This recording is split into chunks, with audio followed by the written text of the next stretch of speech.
All right, I don't think we've told you this, but you know, we worked really hard with the county and they just would not give us a variance. I kind of recorded everything and documented what they told us, and it was basically came down to if it was a few inches, you know, something like 3 to 6 inches, they would have called it 35 feet and moved on. But because we overshot by 18 inches, they just would not grant us a variance, would not do it. So that delayed us about 2.5 weeks. Look at these trusses. These are the ones that were on the thing. They made us take those down, buy all new, build all new trusses. Those have been built. They got put on today. The house is 18 inches shorter, but the truss company was able to design it in such a way that we were able to keep the same ceiling height in the bonus area in the attic, which I'm super stoked on. I don't know what these like $12,000 of trusses, what's gonna be done with them. I mean, trusses for one house can't be used for another house, so I don't know. I think, you know, just leave them here for us. I'll make the coolest fort for kids ever out of them. That would be cool, right? So anyway, but don't leave them right there in the front yard. We'll just put it at the very back of the lot. Let's go in and look at it. Let's check it out. But dude, check out the angle on this.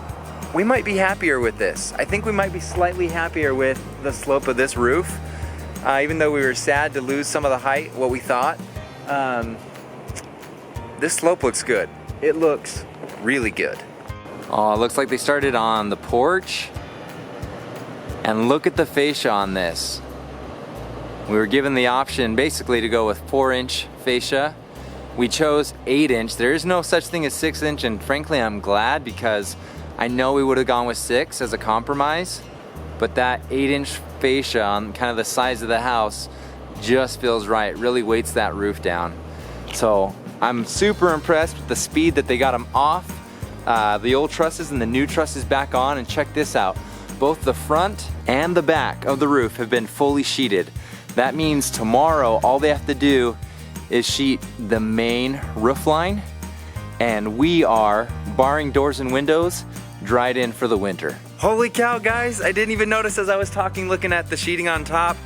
Look at this porch. Holy cow, it's totally covered. Oh, this feels so cool to walk underneath it and see. We got a lot of space in here, but we are covered, completely covered. Porch is totally sheeted as well. Man. And I haven't been out here for probably a week or so. This is awesome. All right, the 2-car garage is completely covered. And then over here in the RV garage, about 3/4 of the garage is covered. So you got this whole thing, and then about half of the back, there's just about a 20-foot, nay, 15-foot portion that needs to be covered. This is so rad. Oh my gosh, it's really starting to look like a house right now. It is pretty cold and soggy from the snow, so I'm the only one touring. Mandy and the kids are inside the van. Mandy totally would have come up here despite the weather if Maylee wasn't sad and bawling, so she is consoling her in the front seat right now. And it looks like our dog Indy is driving as we speak.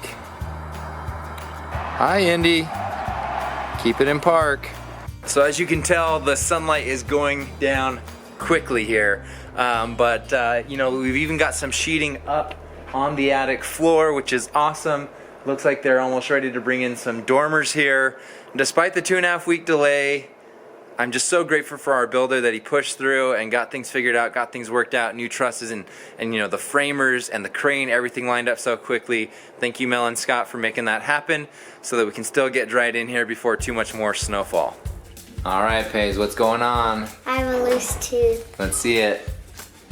Ooh, that thing is ready to come out. Yep. So what was your idea? How did you decide you wanted to pull your tooth out? I decided I wanted to tie a string to this little loose tooth and tie it to my dog's collar and throw a ball for her and she can rip it out for me. So just in case you didn't get that, she wants to. She came up with this all on her own. She wants to tie a string to her tooth, a string to her dog's collar, who loves playing fetch, by the way, and she's going to throw the tennis ball and let our dog rip her tooth out. I never understood how when I'd see these videos of strings ripping out teeth, how they got the string actually around the tooth. It is not easy. No, you gotta keep your lips down. It's knocking the string up. I mean, I do have surgeon-like precision here, but You're gonna have to keep your mouth open for sure. Mm-hmm. I hope this gets it and doesn't pop off. Are you ready for this? Okay. So I've put a lot of slack in the line, you could say, so that she doesn't know when it's gonna get ripped out. It's not like an immediate throw, the dog moves and gets yanked out. Dog's gonna run to get the ball, and somewhere in that path is going to rip the tooth out. So let's get set up, and you know what, I'm gonna play with Indy a couple times. Let's see here. Indy, you ready? Ready in? Go get it. Oh yeah, that's gonna be good. Come here, Indy, come here. Come here, Indy. Here, girl. We're gonna tie this on right here. We're getting Indy all set up. Oh. Okay, hold on. Sit back to the light for me. When you're ready, Pace. Throw it.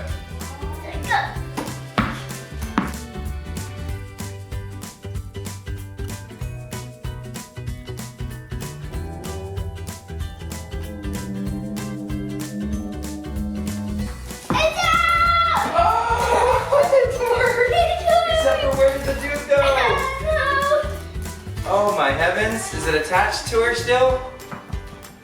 Oh, we have no tooth. You found it? Boston wins the prize for finding the tooth. You want to give it to Pace? Yes, found your tooth. That's a high, deep root. Dang, Pace, that's a pretty deep root. Yeah. That was down in there. Yeah, I wrote it once. Let me see the gap. Let me see this new gap. Woohoo! That's not funny. That was kind of a fun way to do it, huh? Good idea. Until next time, keep